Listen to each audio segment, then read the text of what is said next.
चलिए, तो कल हमने बेटा देखा था basic nature of amines. Amines का जो है वो बेसिक नेचर होता है भाई, ये बताने वाले दो साइंटिस्ट हैं अकॉर्डिंग टू लेविस कंसेप्ट और according to Lowry Bronsted concept. हमने देखा था कि अमाइंस जो होते हैं वो बेसिक होते हैं। अब लेविस का क्या कहना था? लेविस का कहना ये था कि बेस जो होते हैं base are electron pair donor. जो इलेक्ट्रॉन देता है बोलता है उसको क्या बोलते हैं अपन? बेस। ये बात बताया था लेविस ने, कल बताई गई, ठीक है। और लॉरी ब्रॉन्स्टेड ने ये कहा था कि proton acceptor is called as the base. और हमने आयोनिक इक्विलिब्रियम में ये देखा, ये कंसेप्ट दोनों को मैच मिलाकर अपन ये क्वेश्चन एक था अपने को कि व्हाई लेविस और Lowry Bronsted base are Lewis base, ऐसा क्वेश्चन था। बट ऑल एसिड मतलब acid are not Lewis acid, लेकिन बेस होते होता है। ऐसा क्यों? ऐसा इसलिए होता है कि जब भी कभी भी कोई फॉर एग्जाम्पल नाइट्रोजन की बात है तो अपने पास में यहाँ पर है RNH2 और नाइट्रोजन पे होते हैं लोन पेयर। नाइट्रोजन से लोन पेयर का सिलसिला शुरू होता है।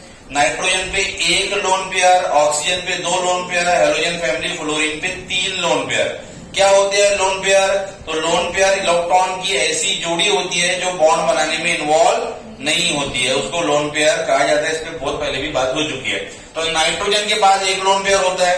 अगर इसने किसी ऐसे एलिमेंट या ग्रुप ऑफ एटम से रिएक्ट किया जो इलेक्ट्रॉन डेफिशिएंट है, जैसे मैं यहां ले लू सीधा H पॉजिटिव, तो H पॉजिटिव भाई इलेक्ट्रॉन डेफिशिएंट है, इसको इलेक्ट्रॉन की कमी है। अगर इसको इलेक्ट्रॉन की कमी है, हमको ये रिएक्शन करवानी है, तो रिएक्शन करवाने के लिए हमको ये बात पता है कि एक इलेक्ट्रॉन इसका चाहिए, तब जाके बॉन्ड हो जाएगा और बॉन्ड बनेगा इनके बीच में, है ना। वही वाली पिक्चर है ये कि भाई अपन अपने दोस्त को बोल रहे हैं कि चल रहा कर भाई मूवी देखने, वो बोलेंगे मेरे पास पैसे नहीं है। तो अगर अपन अच्छे दोस्त है तो अपन बोलेंगे मैं तेरी टिकट भरता हूं, मैं तेरे पैसे पे करूंगा। तो वैसे कि नाइट्रोजन ने हाइड्रोजन को बोला बॉन्ड बनाता क्या मेरे साथ, वो बोले यार मेरे पास में इलेक्ट्रॉन नहीं है। क्या नहीं है? इलेक्ट्रॉन नहीं है भाई बॉन्ड बनाने के लिए। तो नाइट्रोजन ने बोला कि एक काम कर, ये मेरे दोनों इलेक्ट्रॉन रख लिए। अब अगर ये इसको दोनों इलेक्ट्रॉन बॉन्ड बनाने के लिए दोनों इलेक्ट्रॉन की जरूरत थी, दोनों इलेक्ट्रॉन नाइट्रोजन ने खर्च किया, इलेक्ट्रॉन पेयर डोनेट किया। अगर इसने इलेक्ट्रॉन पेयर डोनेट किया तो ये लेविस का बेस कहलाया। आई के बात समझ में? क्योंकि लेविस बेस यानी क्या करने वाला? इलेक्ट्रॉन पेयर डोनेट करना। एक हाथ से इलेक्ट्रॉन पेयर डोनेट कर रहा तो दूसरे हाथ से इसको एक्सेप्ट कर रहा। एक्सेप्ट करके रिएक्शन हो रही है और रिएक्शन होकर बन रहा हमारा NH3 पॉजिटिव, ये बन जा रहा प्रोडक्ट। तो दूसरे हाथ से जब H का एक्सेप्शन हुआ तो फिर ये लॉरी ब्रॉन्स्टेड के हिसाब से क्या हो गया? लॉरी ब्रॉन्स्टेड के हिसाब से बेस। क्योंकि लॉरी ब्रॉन्स्टेड क्या बोलता था कि प्रोटॉन को एक्सेप्ट करना। अब जाहिर सी बात है प्रोटॉन अपन कब एक्सेप्ट कर पाएंगे? जब उसको अपन इलेक्ट्रॉन देंगे। तो ये इलेक्ट्रॉन दिया तभी तो मेरे पास बॉन्ड बनाने के लिए आया, क्योंकि वैसे तो उसके पास में इलेक्ट्रॉन है ही नहीं। तो ये दोनों के हिसाब से बेस होता है। समझ में सभी को? लेविस का भी बेस है और लॉरी ब्रॉन्स्टेड का बेस। लेविस बेस क्यों? क्योंकि अपने लोन पेयर डोनेट कर रहा है। लॉरी ब्रॉन्स्टेड का बेस क्यों? क्योंकि ये प्रोटॉन एक्सेप्ट कर रहा है। ये डेफिनेशन है दोनों की, electron pair donor is called as the Lewis base, proton acceptor is called as the Lowry Bronsted base. तो amines are the basic nature according to Lewis and Lowry Bronsted. दोनों के हिसाब से ये क्या होता है? बेसिक नेचर का होता है। ये अपन ने यहां समझा के दे दिया, ठीक है। फिर अगली चीज, इसका जो बेसिक नेचर है वो बेसिक नेचर जो है बेटा, अब जाहिर सी बात है जब नाइट्रोजन अपने इलेक्ट्रॉन दे रहा है, तो अगर ये इलेक्ट्रॉन देने की बात है तो इसको कोई ऐसे ग्रुप लगे हुए हैं जो कि इसको इलेक्ट्रॉन डोनेट करेंगे, यानी प्लस आय ग्रुप। तो प्लस आय ग्रुप के लगने से अमाइंस का बेसिक नेचर बढ़ता है।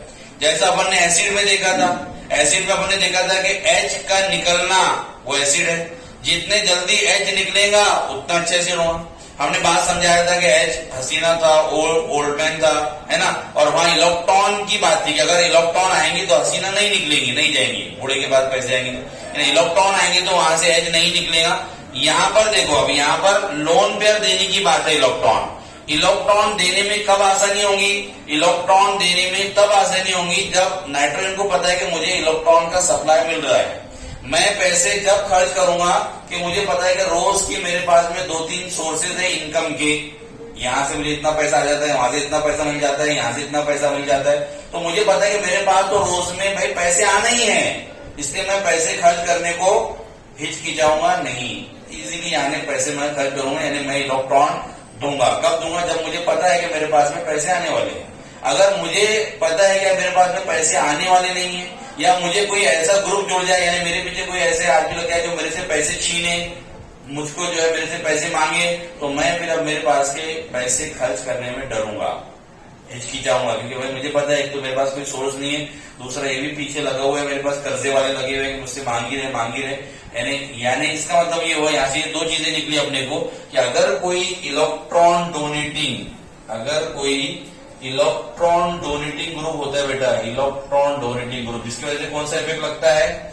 प्लस आए, पॉजिटिव इंडक्टिव इफेक्ट। वो इलेक्ट्रॉन डोनेट करेंगे, तो electron donating group directly proportional to basic strength, ये बेसिक स्ट्रेन को क्या करते हैं? बढ़ाते हैं। Electron donating group directly proportional to basic, यानी जितने ज्यादा ग्रुप लगते चले जाएंगे उतना ज्यादा बेसिक नेचर बढ़ेगा। क्यों बढ़ेगा? क्योंकि वो इलेक्ट्रॉन देने वाले ग्रुप है, तो नाइट्रोजन अपने लोन पेयर को निकालने में डरेगा नहीं, घबराएगा नहीं, फट से निकाल देगा, उसको पता है मेरे पास आ रहे हैं। जैसे एग्जाम्पल के तौर अपन देखते हैं कि ये हमारे पास में अमोनिया NH3 इसका नाम है, अमोनिया, ठीक है, नाइट्रोजन पे एक लोन पेयर है। उसके बाद में मैं यहां पर लगा दो R यानी या CH3 लगा देता हूं, CH3NH2 मिथिल अमाइन, एक H कम किया, एक CH3 लगाया। अगला एग्जांपल में देखो कि मैं यहां लगा दूं दो CH3NHCH3, दो लगाए थे, सेकेंडरी अमाइन हो गया मेरे।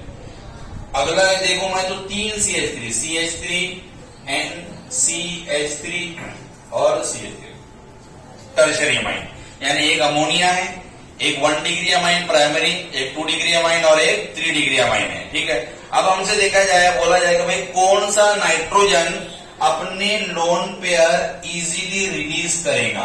कौन बताएगा आंसर? कौन सा नाइट्रोजन यहां से अपने लोन पेयर इजीली रिलीज करेगा, हिचकिचाएगा नहीं, घबराएगा नहीं? बोलो टर्शरी वाला भाई। वाई?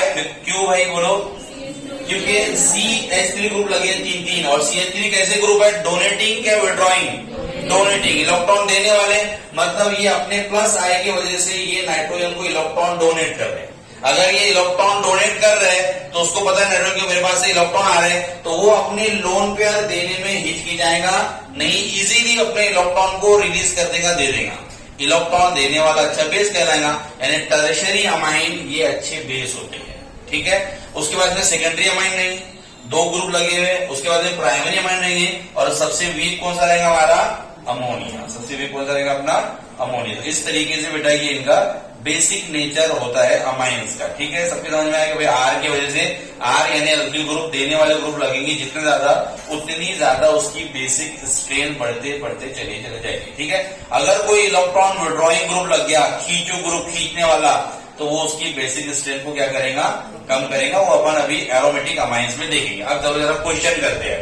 तो पहला क्वेश्चन है मुझे, referring the pKb value, answer which है compound form from following pairs are strong base. अब ये दो वैल्यू होती है, जैसा अपन ने एसिड के समय में देखा था, pKa और Ka वैल्यू, ये देखा था अपन ने वहां पर, तुमको याद होगा तो। एक होती है pKa value is equal to minus log to the base 10 Ka, ये रिलेशन होता है उनका, दोनों के बीच का रिलेशन। इक्विलिब्रियम में भी देखा था, यहाँ पर वही रिलेशन है कि pKa का Ka, तो है क्या भाई? लॉजिक क्या है, कंसेप्ट क्या है? तो कंसेप्ट ये है, यहाँ पर pKb रहेगा, pKb भी सेम रहेगा, pKb is equal to minus logarithm to the base 10 Kb, ये रिलेशन हो जाता है। अब अगर अपन बात करें वैल्यू की, तो वैल्यू का कंसेप्ट ये है कि जो pKb वैल्यू होती है ना, वो इनवर्सली प्रोपोर्शनल होती है बेसिक स्ट्रेन की। मतलब जितनी ज्यादा, या कम लेता हूं मैं, जितनी कम pKb वैल्यू उतनी ज्यादा बेसिक स्ट्रेन, इनवर्सली प्रोपोर्शनल का रिलेशन, ठीक है। जितनी कम pKa, जितना माइनस में जाएगा उतना ज्यादा अपना बेस स्ट्रॉन्ग है। और Ka का रिलेशन क्या है? Ka का रिलेशन है डायरेक्टली प्रोपोर्शनल का, इसका मतलब जितनी ज्यादा Ka वैल्यू उतनी ज्यादा बेसिक स्ट्रेन। समझ में आया? यानी K वैल्यू बढ़ रही तो बेसिक स्ट्रेन भी बढ़ रहा, और यहां उल्टा है कि भाई अगर pKb वैल्यू घट रही तो बेसिक स्ट्रेन भी घटेगा। तो तो इसने बताया कि भाई पी के बी वैल्यू के हिसाब से बताओ, यानी वैल्यू अपने को देगा वो, अगर कंपेयर करने के लगाएगा तो वैल्यू की जरूरत नहीं पड़ती, हम लॉजिकल क्वेश्चन ऐसे सॉल्व कर लेते हैं, वैल्यू की जरूरत अपने को नहीं पड़ती। अब चलो जरा बताओ, ये हमको पेयर दिया है, जोड़ियां दी हुई है, अब हमको बताना है कि ये जोड़ियों में कौन स्ट्रांग है और कौन वीक है। चलिए पहले वाली जोड़ी का आंसर कौन देगा भाई? पहले वाली जोड़ी का आंसर बताओ, कौन बताएगा? कल्याण तू बताओ, पहले वाली जोड़ी का आंसर बता। एक है हमारे पास में मिथिलामाइन और एक है डाइमिथिलामाइन CH3/2, यानी कि तो दोनों सामने ही है अपने पास, तो दोनों में कौन ज्यादा स्ट्रांग हो जाएगा?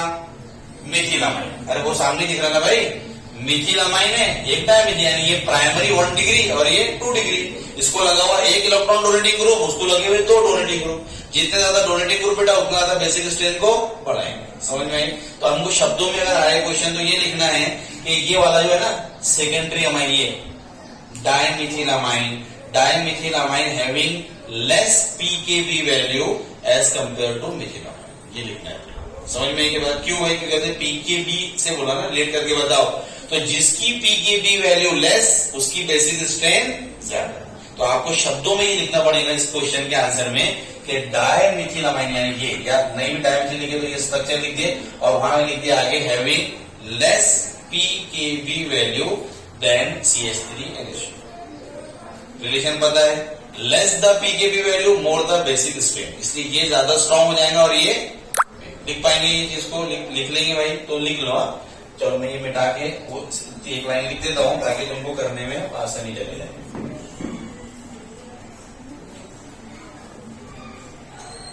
हाँ, तो क्या लिखना है शब्दों में?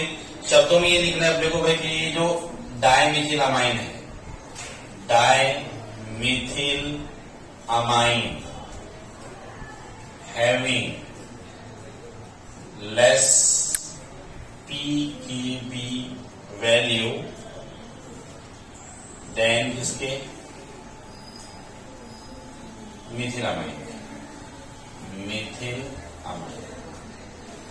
ठीक है, ये लिख दिया अपन यहाँ पर कि इसकी जो पीकेबी वैल्यू है वो कम है और इसकी ये ज्यादा है, देयरफॉर ये ज्यादा स्ट्रॉन्ग है, नीचे लिख देना था therefore dimethylamine is more basic than methylamine. ठीक है, चलो इसका बताओ भाई आंसर। डाइथिलामाइन है सेकेंडरी अमाइन और ट्राइइथिलामाइन है टर्शियरी अमाइन, वही वाला केस है, बस CH3 की जगह पर क्या लग गया? C2H5 लग गया। तो बोलो फिर कौन सा हो जाएगा? C2H5 है 3 वाला। टर्शियरी अमाइन जो है 3 डिग्री, तो 3 डिग्री वाला आपका स्ट्रॉन्ग हो जाएगा 2 डिग्री के मुकाबले। ठीक है, अगला क्वेश्चन है भाई अमोनिया और प्राइमरी अमाइन, वो प्राइमरी अमाइन है। ठीक है, मतलब CH3/2 है ना, तो मतलब एक CH3 ये लगा हुआ है और एक में का ऐसा ऊपर लगा हुआ है, ऐसा है। ठीक है, तो वो प्राइमरी अमाइन है। और अमोनिया नहीं भी, अगर प्राइमरी सेकेंडरी नहीं भी समझ में आया तो अमोनिया से तो ज्यादा ही होगा उसको, क्योंकि अल्किल ग्रुप लगा हुआ है। तो अपन बोलेंगे कि इसकी जो पीकेबी वैल्यू है वो कम होगी, इसकी ज्यादा होगी। इसकी अगर कम है तो ये स्ट्रॉन्ग बेस होगा और ये वीक होगा। पहले का आंसर सभी को समझ में आ गया? सबको क्लियर है बेटा पहले का आंसर? तो अपने टेक्स्ट बुक का क्वेश्चन है, इंडेक्स क्वेश्चन। ठीक है, तो आने को होना चाहिए अपने, कैन यू रिकॉल वाला। अगला है कि why are primary aliphatic amine strong base than ammonia, कि कोई प्राइमरी एलिफेटिक अमाइन यानी RNH2 क्यों बोलता स्ट्रॉन्ग बेस है अमोनिया की अपेक्षा, NH3 की अपेक्षा? ये उससे कुछ अब नहीं, कि कोई एलिफेटिक प्राइमरी अमाइन क्यों स्ट्रॉन्ग बेसिक कैरेक्टर रखता है किसके मुकाबले में? अमोनिया के। तो बताओ रीजन कौन बताएगा भाई? एक्सरसाइज क्वेश्चन है टेक्स्ट बुक का। हाँ प्रतीक। हाँ हाँ ना, तो जैसा क्या लिखेगा क्या तो उसको, अगर अपन अब मैंने लिखाया नहीं तुमको ही लिखना है करके, तो क्या तुम रीजन लिख सकते हो 2 मार्क्स के लिए? Plus I effect, very good. आप ये बोलेंगे यहाँ पर because in case of primary alkyl amine plus I effect due to the alkyl group, यहाँ प्लस आई इफेक्ट लगता है अल्किल ग्रुप की वजह से, जबकि in case of the ammonia no any plus I group electron donating group is present. ठीक है, therefore आपका जो प्राइमरी अमाइन हो जाएगा वो ज्यादा हो जाएगा strong as compare to secondary. ठीक है, समझ में आया? भेजा दूंगा, इसका फोटो भेजा दूंगा मैं क्वेश्चन के आंसर का। नहीं भी भेजाए तो अपने को लिख के आना चाहिए 2-3 पॉइंट कि भाई यहाँ पर R का प्लस आई लग रहा है, इलेक्ट्रॉन डोनेटिंग ग्रुप है, due to the plus I effect, plus I effect की वजह से हमको पता है रिलेशन कि प्लस आई इफेक्ट जो electron donating directly proportional basic strength के है, तो ये प्लस आई लगने की वजह से इसकी बेसिक स्ट्रेन को बढ़ाएगा, जबकि यहाँ पर अमोनिया में कोई ऐसा ग्रुप लगा हुआ नहीं है जो उसको इलेक्ट्रॉन डोनेट करेगा। Therefore primary aliphatic amine stronger as compare to ammonia. समझ में आ गया ये वाला क्वेश्चन। अगला क्वेश्चन है arrange the following amine in decreasing order of there basic strain. अब जरा यहाँ पर जो कंसेप्ट लगाना है अपने को, देखो दो मैंने कंसेप्ट बताया था। ये वाला जो है ना बेटा, ये गैसियस फेज में है, गैसियस स्टेट में, और एक बताया अपने सॉल्वेशन में, एक गैसियस फेज में, एक सॉल्वेशन लिक्विड वाले फेज में। और सॉल्वेशन वाले में जो अपन ने बताया, यानी दोनों का कॉमन मिला के अपन ने जो देखा था, तो वो ऑर्डर जो था तुमको याद रखने के लिए ध्यान से ये ऑर्डर को देखना। तुमको जो ऑर्डर याद रखना है, यानी ये वाले क्वेश्चन में कौन सा ऑर्डर लगाना है, तो ये वाले क्वेश्चन में बेटा अपने को ऑर्डर लगाना है 2 डिग्री अमाइन, यानी सेकेंडरी अमाइन सबसे ज्यादा स्ट्रॉन्ग बेस होता है। उसके बाद में आता है आपका टर्शरी 3 डिग्री अमाइन, और उसके बाद में आता है 1 डिग्री अमाइन प्राइमरी अमाइन। ये बेसिक ऑर्डर है और it is the IMP order, important order रहेगा ये वाला, ठीक है। यानी ये सॉल्वेशन इफेक्ट को और इंडक्टिव इफेक्ट को, दो इफेक्ट लगते हैं, दो इफेक्ट से कल बताया गया हो क्या है, दो इफेक्ट से बेटा माइंस की बेसिक स्ट्रेन निकाली जाती है, ठीक है। कुछ नहीं पूछा यहाँ पर अपने क्यों नहीं समझा, क्योंकि यहाँ पर सीधे सीधा प्राइमरी सेकेंडरी इस तरीके से था, तो अपने को कोई कंपेयर करने की वहां पर जरूरत नहीं थी अल्किल ग्रुप से। अब यहाँ पर जो है उसने अपने को जो है कुछ नहीं दिया, सिर्फ बोला कि इनका डिक्रीजिंग ऑर्डर बताना है बेसिक स्ट्रेन का। यहाँ अपन क्या करेंगे, तो यहाँ पर ये ऑर्डर फॉलो करेगा, सेकेंडरी, टर्शरी और प्राइमरी, ये ऑर्डर फॉलो होगा यहाँ पर, यानी इस तरीके से बेसिक स्ट्रेन निकाली जाएगी। अब जरा देखेंगे यहाँ सेकेंडरी अमाइन कौन सा है बताओ, ये वाला डायमीथिल अमाइन। तो यानी ये मैं नंबर अगर इनको दे दो अभी का, फर्स्ट, सेकेंड, थर्ड, और ये वाला है मेरे पास में 4। तो इस पे तो अभी चर्चा करना बाकी है अभी अपनी अरील अमाइन पर। तो चलिए देखते हैं इनका ऑर्डर क्या होगा। तो सबसे पहले आ जाएगा मेरे पास में सेकेंडरी अमाइन, यानी थर्ड नंबर वाला सबसे ज्यादा बेसिक होगा। उसके बाद में आ जाएगा मेरे पास में टर्शरी, तो है नहीं यहाँ पर, मेरे पास में आ जाएगा यहाँ पर 1 डिग्री अमाइन। उसके बाद में आ जाएगा मेरे पास में, मतलब ये सेकेंड है, उसके बाद में आ जाएगा मेरे पास में ये अमोनिया जो कि है फर्स्ट, और सबसे लास्ट में जाएगा वो वाला क्या है, तो ये वाला है हमारा एनिलीन। ये वाला क्या है, एनिलीन है, एनिलीन। अब भाई एनिलीन जो होते हैं ना एलिमेंट, जैसा प्रतीक ने सागर ने कल पूछा था, खुद ही वो मिटाएंगे। अभी तो वीडियो को पॉज कर। तो कल सल्फाई यानी बेंजीन, और बेंजीन को लगा हुआ है NH2, ठीक है। ये एनिलीन हो गया, यानी ये एक एरोमेटिक अमाइन है, एरोमेटिक रिंग को बेंजीन को लगा हुआ है। अब देखे जरा यहां पर जो लोन पेयर है, अब अपन ने देखे थे 7 केसेस देखे थे अपन ने जिसमें रेजोनेंस होता था, है क्या याद तुमको? क्या उसमें का कोई एक है क्या? ये देख लो, double single lone pair, double single lone pair अपन ने अलग अलग बताए थे। तो डबल सिंगल लोन पेयर है, मतलब यहां पर क्या होगा, रेजोनेंस। कैसा होगा भाई, तो ये लोन पेयर यहां उतरेंगे नीचे, बॉन्ड बना लेंगे, और जैसे यहां पर बॉन्ड बनेगा ये यहां चला जाएगा, है ना। तो पहला स्ट्रक्चर जल्दी जल्दी, ये तो बहुत बार देखे आ रही है तुमको। तो पहला स्ट्रक्चर तुम्हारा यहाँ डबल बॉन्ड, यहाँ NH2 हो गया, इस पर पॉजिटिव आ गया, ये निगेटिव चार्ज में कन्वर्ट हो गया, ये बॉन्ड पहले के एज इट इज जैसे के वैसे, ठीक है। फिर आगे और रेजोनेंस होगा, हमको ये भी सीन पता है, डबल सिंगल निगेटिव चार्ज यहाँ पर भी रेजोनेंस होता है। तो फिर ये निगेटिव चार्ज के इलेक्ट्रॉन यहाँ नीचे उतरेंगे। जब भी कभी निगेटिव चार्ज के इलेक्ट्रॉन बॉन्ड पे उतरे तो वो बॉन्ड बना लेते हैं, और बॉन्ड के इलेक्ट्रॉन ऊपर चढ़े तो वो निगेटिव चार्ज में कन्वर्ट हो जाते हैं, ठीक है। तो अगर ऐसा हो गया तो अगला स्ट्रक्चर हमको मिल रहा है इस तरीके से, ये तो एज इट इज है NH2 पॉजिटिव, ये वाला नया बॉन्ड बन गया उतर के नीचे, इसके इलेक्ट्रॉन ऊपर चढ़े तो यहाँ निगेटिव आ गया, ये एज इट इज, ठीक है।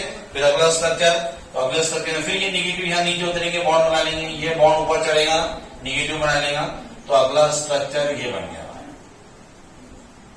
ये हो गया डबल बॉन्ड, यहाँ NH2, यहाँ पॉजिटिव, ये बॉन्ड और यहाँ पर है निगेटिव। फिर वापस जाके इस तरीके यही फिनोमिना चलता रहेगा। अब ये फिनोमिना चलने से हमको नुकसान क्या है? हमको नुकसान ये है कि अगर आप देखिए तो क्या नाइट्रोजन के पास में लोन पेयर अवेलेबल दिख रहे क्या? नहीं, क्योंकि बिकॉज अपन बोलेंगे lone pairs are involve in time resonance. Lone pair जो है ना वो रेजोनेंस में इन्वॉल्व हो जा रहे हैं। They are not available for donation, ये देने के लिए अवेलेबल नहीं है। और बेस, लेविस का बेस यानी क्या, lone pair donor, lone pair donate करने वाले ही क्या होते हैं, बेस होते हैं। तो जो एरोमेटिक अमाइंस होते हैं, एरोमेटिक अमाइंस में बेटा लोन पेयर रेजोनेंस में इन्वॉल्व होते, कंटिन्यू ये चलते रहता। यानी यहाँ पर नाइट्रोजन के पास में लोन पेयर देने के लिए अवेलेबल नहीं है। जब लोन पेयर देने के लिए ही अवेलेबल नहीं है तो फिर उसके बेसिक कैरेक्टर क्या होंगे, डिक्रीज होंगे, जाहिर सी बात है। इसलिए एलिफेटिक और एरोमेटिक अमाइंस में एरोमेटिक अमाइन आपके वीक बेस होते हैं एज कंपेयर टू एलिफेटिक यानी ओपन चेन वाले अमाइन से। समझ में आई सभी को? इसलिए हमने इसमें ये वाले को C6H5 वही है वो C6H5N2 को सबसे लास्ट में डाला, यानी ये सबसे वीक बेस है। क्यों है? क्योंकि इसके जो लोन पेयर है वो, अगर क्वेश्चन आ जाए आपको रीजनिंग में कि भाई why aniline is weak base as compare to methyl amine, ऐसा है, या why aromatic amine is weak base as compare to aliphatic amine, कुछ भी। तो इन दोनों में से कोई भी क्वेश्चन आ जाए तो अपन आंसर वही लिखेंगे कि because in aromatic amine lone pair on the nitrogen is involve in resonance, therefore it is not available for donation.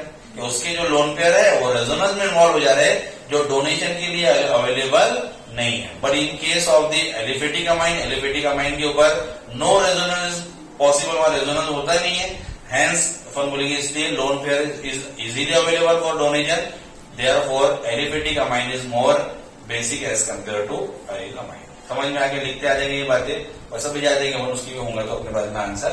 तो ये इस तरीके से होगा, इसलिए ये इसका ऑर्डर होंगे। अब अगला क्वेश्चन है, arrange the following amines in increasing order of their pKb value, aniline, cyclohexylamine और 4 नाइट्रो एनिलीन, ये अपने को दिया। अब जरा सा देखे ध्यान से, इसी पे थोड़ी सी बात करते फिर क्वेश्चन को अटेंड करते अपन। अब मेरे पास में है ये सीधा साधा एनिलीन,